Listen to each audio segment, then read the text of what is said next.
एक लड़की उम्र 24 के आसपास एक कमरे में खड़ी थी। उसके हाथ पीठ के पीछे रस्सी से बंधे हुए हैं, आंखों पर पट्टी। वो घूम घूम कर हर तरफ हो रही थी, मानो जैसे किसी के आने की आहट हो। साथ ही उसके चेहरे पर पसीने की बूंदें साफ नजर आ रहा थी, मतलब वो बहुत डरी हुई थी। कोई है यहाँ, मुझे क्यों लेकर आए हो? कोई है, प्लीज मुझे छोड़ दो, कोई तो मदद करो। वो लड़की हर कुछ मिनट बाद जोर से बोल रही थी, पर अभी तक वहां कोई नहीं आया था। अब और भी ज्यादा डर रही थी, क्योंकि जब उसे यहाँ लाया गया था तब वो अपने काम से वापस लौट रही थी। उस समय 7 बज रहे थे। उसे ये भी नहीं पता था कि वो कितनी देर तक बेहोश रही थी। एक बार मेरी बात तो सुनिए, कोई तो होगा, वो लड़की फिर से बोली। तभी दरवाजा खुलने की आवाज आई। लड़की उस तरफ को मुड़ गई। कोई है, देखिए आपको कोई गलतफहमी हो गई है, मुझे जाने दीजिए, लड़की बोली। पर उसे किसी की भी आवाज नहीं सुनाई दी। काफी देर तक उसने कुछ सुनने का इंतजार किया, पर कोई आवाज नहीं आई। अब लड़की उस दिशा में चलने लगी, यहाँ से उसे दरवाजा खुलने की आवाज आई थी। तभी वो किसी से टकरा गई। आप कौन है? देखिए प्लीज मुझे जाने दीजिए, मेरे पास पैसे नहीं है आपको देने के लिए, लड़की जल्द से बोली। किसने कहा तुम पैसों के लिए यहाँ हो? एक आवाज आई, जे लड़के की आवाज थी, जिसे सुनकर लड़की की सांसें थम सी गई और वो 2 कदम पीछे हो गई। आप जो भी है मुझे जाने दीजिए, घर पर सब मेरे इंतजार कर रहे होंगे। लड़की की आवाज में घबराहट साफ नजर आ रही थी। लड़का लड़की के चारों ओर घूम रहा था। लड़की के हाथ रस्सी खोलने की कोशिश में कट चुके थे, जिनमें से खून निकल रहा था, पर रस्सी इतनी मजबूती से बंधी थी, खुली नहीं। आंखों पर पट्टी भी नहीं हिली। बहुत जल्दी है, अभी तो पूरी रात बाकी है, लड़का सामने आते हुए बोला। सर मुझे जाने दे, आपके हाथ जोड़ती हूँ, आप जो कहेंगे वही करूँगी, पुलिस में भी नहीं जाऊंगी, बस एक बार जाने दे, लड़की लड़खड़ाती जुबान से बोल रही थी। वही लड़का एकदम लड़की के पास आकर, क्यों बहुत जल्दी है ना जाने की, कहाँ जाना है? लड़का लड़की के कान के पास आकर बोला। लड़की पीछे हटते हुई, मुझे जाना है बोली। ऐसे कैसे बोलते हुए लड़के ने लड़की को डोट बालों से पकड़कर, पता है तुमको बलात्कार किसे कहते हैं? रेप समझ रही हो ना? लड़का लड़की के कान के पास चेहरा करते हुए बोला। लड़के की बात सुनकर लड़की के चेहरे पर डर साफ दिख रहा था। धड़कने तो दुगनी रफ्तार से चल रही थी। नहीं, एक जोरदार आवाज से लड़की पसीने से लथपथ उठ बैठी, आंखों में डर साफ साफ दिख रहा था। क्या हुआ? दूसरी लड़की उठकर जल्दी से उसके पास आई और पानी का गिलास उसे दिया। लड़की ने एक ही सांस में सारा पानी पी लिया। आज फिर वही कुछ देखा मेहर? दूसरी लड़की ने कहा। हाँ, फिर से वही सब, मेहर ने कहा। आज पूरे 2 महीने हो गए है, तूने किसी को बताया भी नहीं, क्यों कर रही है ऐसा? ऐसे तो तू मर जाएगी, लड़की मेहर से बोली। मरे हुए को और क्या मारेगा कोई? मेहर बोलते हुए उठी और बाथरूम में चली गई।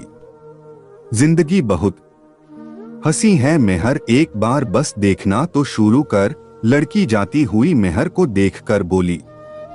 दूसरी तरफ एक लड़का पंचिंग बैग पर पंच मारे जा रहा था। आंखें लाल गुस्से के कारण थी, पसीने से नहा रहा था, पर फिर भी अपना गुस्सा निकाल रहा था। बस कर यार, 4 ही बजे हैं सुबह के, और आज फिर से तुझे सब कर रहा है। हो क्या गया है तुम्हें? एक लड़का बोला, पर पहला लड़का कुछ नहीं बोला। क्या कर रहा है? क्यों खुद को दुख पहुंचा रहा है? कबीर, लड़का कबीर के सामने आते हुए बोला, जिससे कबीर का पंच उसके मुंह पर लगते हुए बचा। फिर से ऐसी गलती मत करना, समझा? कबीर उस लड़के को उंगली दिखाते हुए बोला और दूसरी तरफ चला गया। है भगवान, सच में बचा लिया, वरना आज तो मेरे इस सुंदर से मुखड़े का बैंड बस जाता। लड़का ऊपर की तरफ देखकर मन ही मन बोला। कब तक तू इस तरह गुस्से में रहेगा? लड़का कबीर को देखकर बोला, बस अब खेल शुरू करने का समय है। कबीर पानी पीते हुए बोला, तू फिर से? लड़का बोलते हुए रुक गया। उसकी आंखों में कुछ सवाल थे जिनके जवाब वो कबीर से लेना चाहता था। मेरे अपनों के जो हालात है उनके सामने जे सब कुछ भी नहीं।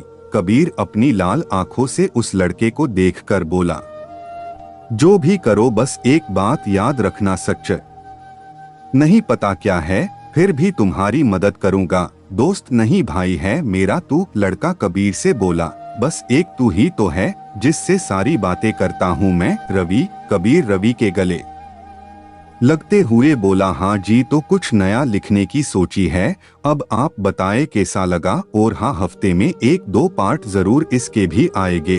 बाकी के किरदारों से साथ साथ ही जान पहचान हो जाएगी।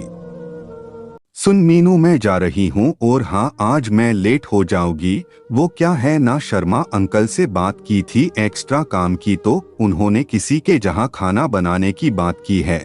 मेहर अपना दूपटा गले में लेते हुए बोली, पर यार किसी के घर तू कर लेगी ना? मीनू मेहर से बोली, हाँ कर लूंगी। कब तक ऐसे बैठे रहेंगे?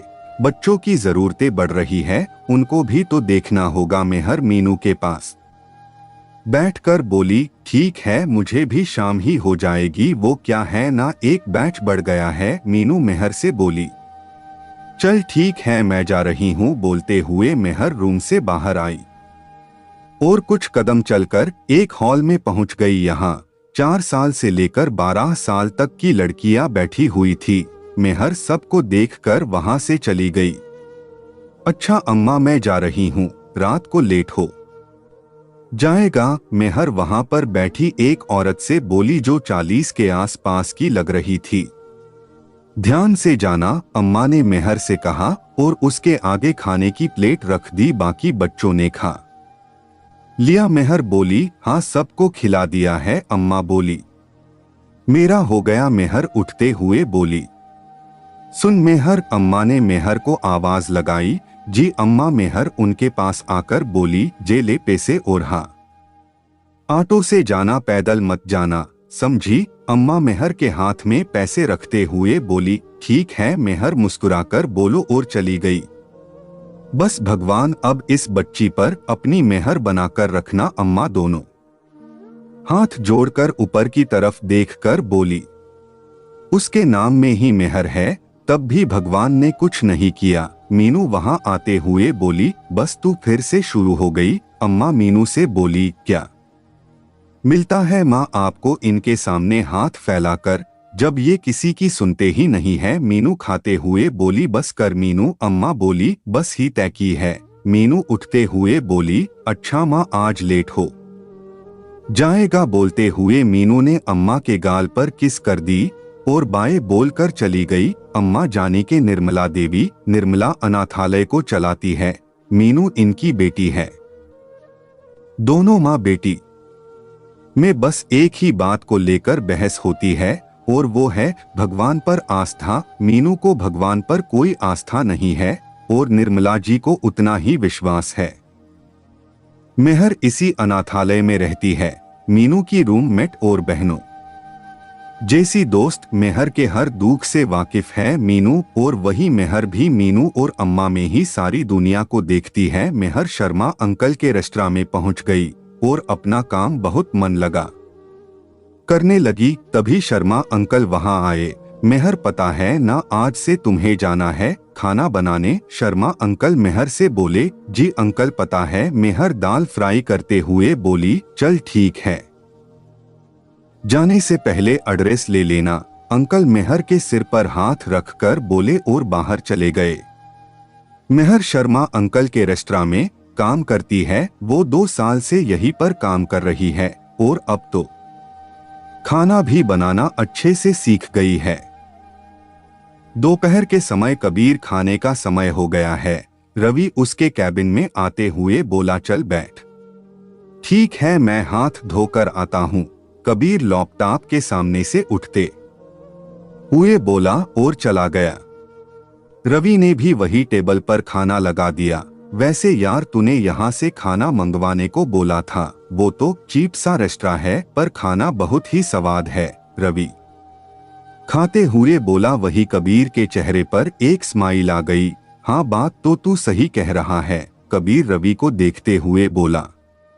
अच्छा कबीर आज मीटिंग है, वो मिस देविका के साथ, रवि कबीर से बोला।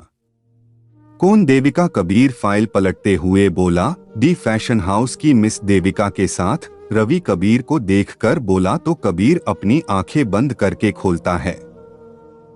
ठीक है मैं कर लूंगा, कबीर बोला। यार वो लड़की एक नंबर की घमंडी है, तू क्यों उसके पीछे है? बिकॉज हम दोनों की कंपनी मिलकर नंबर 1 कंपनी हो जाएगी यहाँ की, सीधा सीधा बोलना, मुंबई की, रवि बोला। हाँ वही मुंबई की, कबीर बोला। तो बस इसलिए ही तू और वो रिलेशन में हो? दादी को नहीं पसंद? वो देखा नहीं लास्ट टाइम जब दादी उससे मिली थी तो क्या क्या नहीं कहा था? और वो मिस देविका, उसे तो कपड़े पहनने का भी नहीं पता, रवि कबीर के हाथ से फाइल लेते हुए बोला। कयूक कबीर उसकी बात नहीं सुन रहा था। देख इस समय दिमाग मत खा, वैसे भी 2 हफ्ते बाद फैशन शो है और अभी तक मेन ड्रेस तैयार नहीं हुआ है, तो जा यहाँ से, मुझे काम करने दे। बोलते हुए कबीर ने फिर से रवि के हाथ से फाइल ले ली। जा रहा हूँ, हर वक्त बस काम काम और काम, रवि जाते जाते बोला। नौटंकी कहीं का, कबीर उसे जाते देखकर बोला और अपने काम में लग गया। कबीर चौहान, उम्र 27 के आसपास, सांवला रंग पर पर्सनालिटी ऐसी के किसी को भी दीवाना बना ले। के फैशन हाउस का ऑनर जो बस अपने काम में कोई गलती नहीं चाहता। के फैशन हाउस बहुत ही बड़ी कंपनी है जिसके चर्चे हर जगह है, पर फिर भी वो अभी तक उस स्थान पर नहीं पहुंच पाई है। यहाँ पर पहुंचने का सपना हर किसी का होता है और उसका कारण है हर साल होने वाले फैशन शो में के फैशन कुछ ज्यादा अच्छा नहीं कर पाते, पर इस बार कबीर कोई भी रिस्क नहीं लेना चाहता और इसी वजह से वो देविका के साथ कॉन्ट्रैक्ट साइन करने वाला है जिससे दोनों की कंपनी मिलकर काम करेगी। कबीर अभी भी अपनी फाइल को ही देख रहा था कि तभी उसकी नजर सामने पड़े खाने के बॉक्स पर गई जिसे रवि लेकर जाना भूल गया था और उसे देखते ही कबीर को होठों पर टेढ़ी मुस्कान खेल गई। कुछ देर वो उस बॉक्स को ही देखता रहा, फिर कुर्सी के पीछे सिर टिकाकर छत की तरफ देखने लगा। आज से खेल शुरू होता है, बोलते हुए कबीर की आंखें गुस्से से लाल हो गई। मैंने ऐसा कुछ नहीं कि, मैं तो जानता भी नहीं हूँ, मुझे नहीं पता कौन है, एक बार बस उससे बात तो करा दें। कुछ बातें उसके कानों में गूंज रही थी जिसे सुनते ही वो अपनी जगह से उठ खड़ा हुआ और उस रूम की ग्लास वॉल के सामने आकर रुक गया। यहाँ से आसमान दिख रहा था और सड़क पर चलने वाली गाड़ियां माचिस की डीबी की तरह लग रही थी। कबीर सब देख रहा था और फिर फोन निकालकर किसी को फोन करा जो कहा था काम कब तक होगा। कबीर बोला बस सर आपने जैसा कहा था वैसा ही होगा। दूसरी तरफ से कहा गया गुड। बोलते हुए कबीर ने फोन रख दिया। मजा आएगा अब, कबीर सामने नीले आसमान को देखते हुए बोला।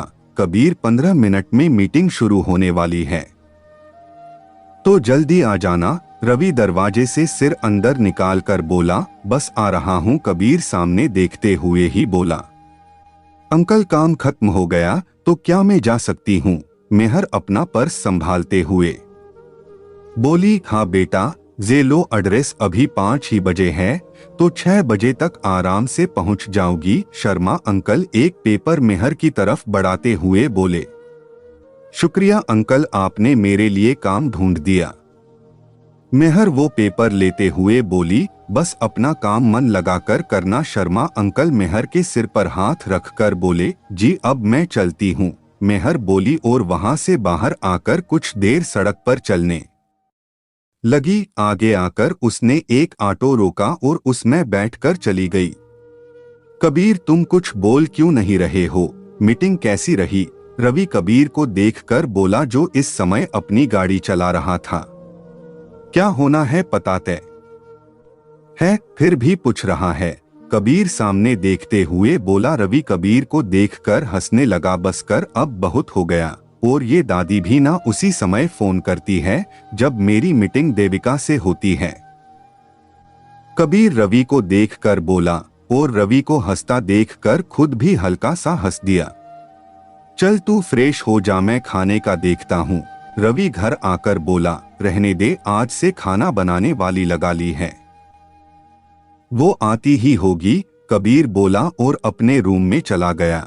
अजीब है यार, तू पिछले 3 महीने से मैं बोल बोल कर थक गया कि किसी को लगा ले, तू नहीं माना तो आज ऐसा क्या हो गया। रवि वही सोफे पर बैठते हुए बोला। उसे पता था कि कबीर कुछ नहीं बोलेगा तो टीवी के चैनल बदलने लगा।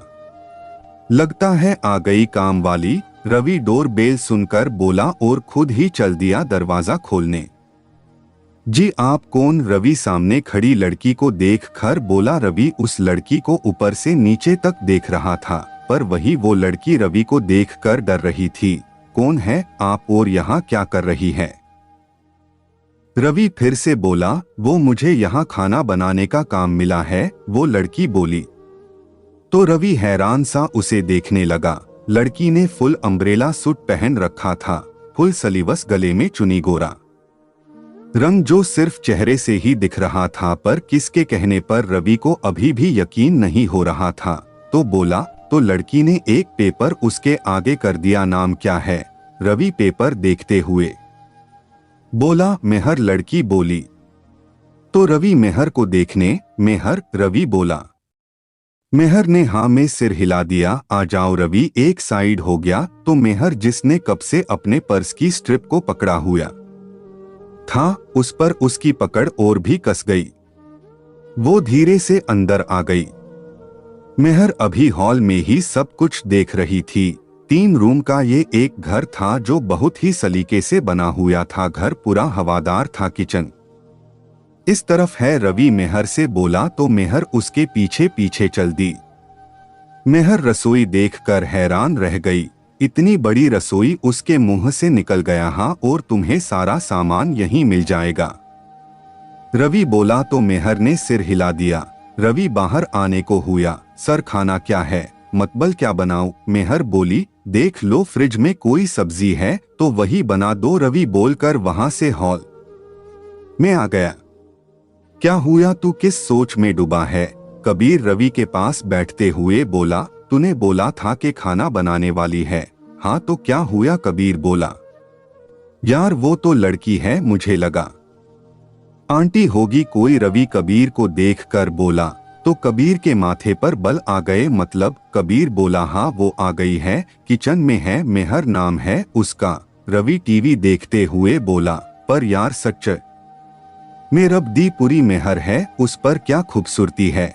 रवि कबीर को देखकर बोला। तो कबीर ने उसे घूर कर देखा।